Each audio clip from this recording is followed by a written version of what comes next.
আপনি লক্ষ্য করে দেখবেন যে প্রেসিডেন্ট জিয়ার যেদিন জানাজা হলো তার শাহাদাতের পরে, এই জানাজায় লক্ষ লক্ষ মানুষ আপনার এসে আপনার আসলো জানাজায়, এবং সব শান্তভাবে, কোথাও কোনো স্লোগান নেই, কোনো কথা নেই, চোখে পানি পড়ছে। ভাই কেন? কারণটা কি? সাধারণ মানুষ। আমার কাছে মনে হয়েছিল একটাই মাত্র কারণ, যে এই মানুষগুলো জিয়া রহমানকে তাদের মনের মধ্যে ধরে নিয়েছিল, দেশের সঙ্গে একাত্ম করে ফেলেছিল। সেই সময় টাইম ম্যাগাজিনে একটা আপনার ফিচার বেরিয়েছিল প্রেসিডেন্ট জিয়া রহমানের আপনার এই শাহাদাতের পরে ঘটনা নিয়ে। তো রিপোর্টার বলছেন, আমার রিপোর্টার নামটা মনে নেই এই মুহূর্তে, যে তিনি যে একটা রিক্সায় চলেছিলেন, কারণ গাড়ি চলার কোনো সুযোগ ছিল না, রিক্সায় চলে, সেই রিক্সাটার পেছনে প্রেসিডেন্ট জিয়ার একটা ছবি কালো পোস্টারে লাগানো। তিনি সেই রিক্সাওয়ালাকে জিজ্ঞেস করছে যে তুমি এটা লাগিয়েছো কেন? বলছে যে এই লোককে আমাদের প্রেসিডেন্ট বলেছে, একে আমি বলতে পারি না আমরা, এবং আমরা এখন চিন্তিত এর পরে বাংলাদেশের কি হবে। দেখেন, সাধারণ শ্রমিক, রিক্সা শ্রমিক, সে পর্যন্ত চিন্তিত যে এর পরে বাংলাদেশের কি হবে।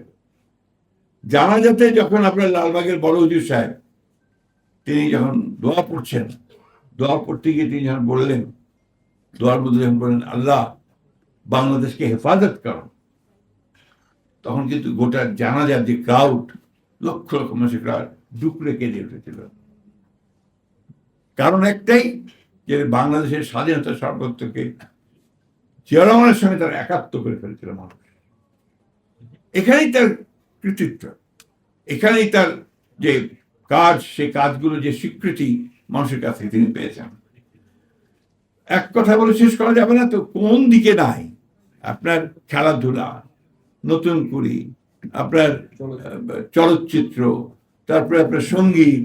এই যে আমাদের সৈয়দপুরের মেয়েটা কি নাম, বেবিনা দিন, তাকে ছোট্ট বাচ্চা তখন একটা অনুষ্ঠানে গিয়ে তিনি গান শুনেছেন, বলছে এই মেয়েটাকে তুলে ভালো, ওটাকে ঢাকায় নিয়ে এসে ভালো করে দিয়ে ট্রেনিং দিয়ে তাকে ভালো সঙ্গীত শিল্পী করো। আজকে বেবিনা সিং দেশের আমাদের একজন নাম করা শিল্পী। এইভাবেই তিনি করেছেন।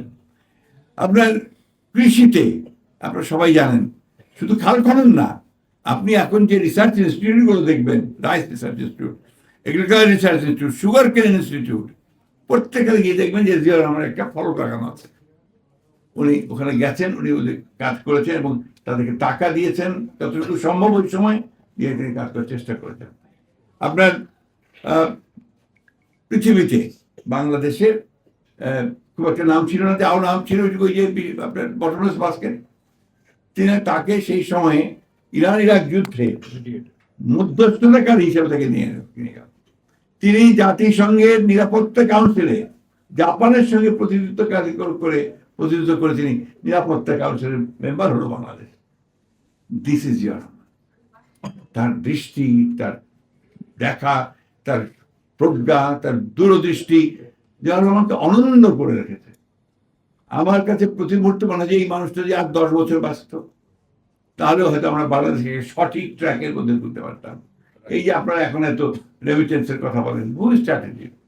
জিয়া রহমান, আপনি গার্মেন্টসের কথা বলেন, কে শুরু করেছে?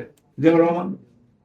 তো এখন তারপরে ওই যে কথাগুলো কিছুক্ষণ আগে বললেন যে আওয়ামী লীগ তাকে বিভিন্নভাবে, কিছু যায় আসে না, তাতে জিয়া রহমানের কোনো ক্ষতি হয়নি। জিয়া রহমানই আছেন। এই প্রসঙ্গে আমার আপনার অ্যানাটমি অফ কিউবান রেভলিউশনের আপনার বই পড়ছিল ক্যাস্ট্রোর আপনার সম্পর্কে। তো ওইখানে আপনার ক্যাস্ট্রো একবার অ্যারেস্ট হয়ে গেল পাকিস্তানের বিরুদ্ধে যুদ্ধ করতে গিয়ে, and he was convicted for 14 years, 14 বছর জেল হলো। তো কাঠগড়ায় দাঁড়িয়ে ক্যাস্ট্রো বলছেন, condemn me, doesn't matter, history will absorb me, ইতিহাস আমাকে ধারণ করবে। আজকে জিয়া রহমানকে সেই একই ভাষায় আমি বলতে চাই যে condemn him doesn't matter, history has already absorbed him. এই জিনিসটা মাথায় নিয়ে আমরা যদি সামনের দিকে হই, আমরা বলতে আমি বোঝাচ্ছি বাংলাদেশের দেশপ্রেমিক মানুষ, আমরা বলতে আমি বোঝাচ্ছি বিএনপি দেশপ্রেমিক নেতা কর্মী সবাইকে, যে আমরা জিয়া রহমানকে অনুসরণ করি। সততা আনবিলিভেবল, ওটা অবিশ্বাস্য।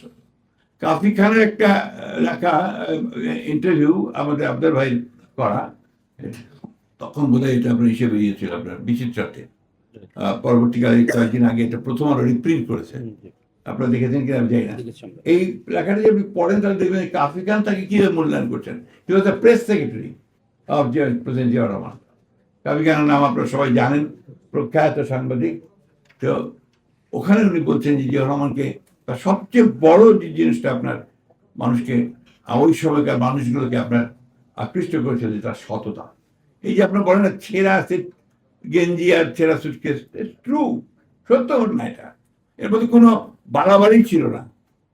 আমার এখন মনে আছে জিয়াউর রহমানের আপনার শাহাদাতের পরে যখন বডি নিয়ে আসলো এখানে, আসার পরে আপনার ওই পুরনো সংসদ ভবনে, যেটা এখন প্রধানমন্ত্রীর কার্যালয়, ওখানেও বডিটাকে রাখা হয়েছিল কফিনের মধ্যে, কফিনে সাধারণ মানুষের দেখার জন্য।